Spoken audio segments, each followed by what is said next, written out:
Hello and welcome. It is 11:49. There's not much time to get in on the play. It is Edmonton Oilers laying a goal and a half plus 430. And I'm going to make this very fast just because I want to just show how I do mathematical calculations. These are the odds of the games.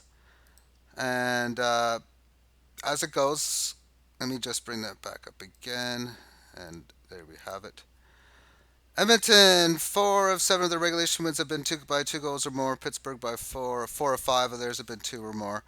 So far, Edmonton comes to the game 7-1 in regulation, 2-1 in overtime. And Mike Smith is starting. He has been pretty good this year.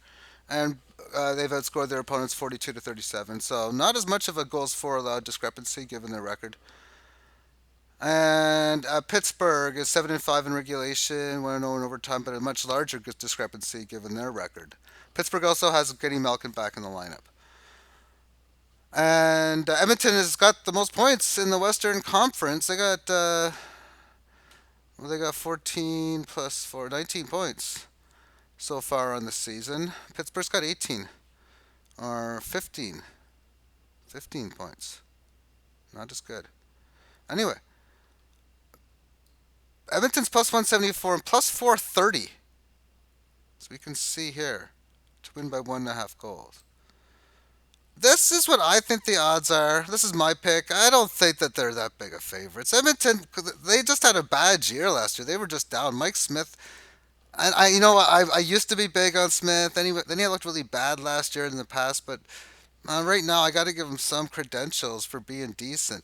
That I think if somebody wins in regulation, I'm looking at about a 35% chance Edmonton wins, 52% chance Pittsburgh wins.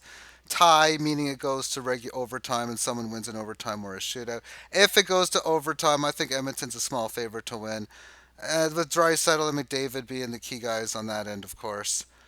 And chances in regulation by 2 goals or more. You know what? For the most part, it's about 7 of 9 games, I would think. So 77.77% chance. I think that if you're going to win in regulation, you're going to win by multiple goals. So for me, fair price for say Edmonton to win the game. Period.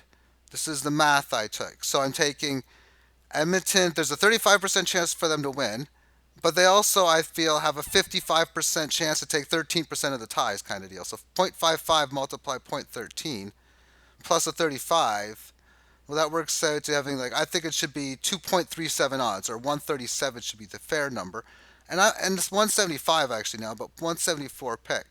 That offers a return of investment of 15.5%. But what's up with this plus 430 number? That's just way too big. As if, for example, if this is what the number comes out to be, if I play 53 times and I win 10 times, I'm breaking even. That's what it comes down to.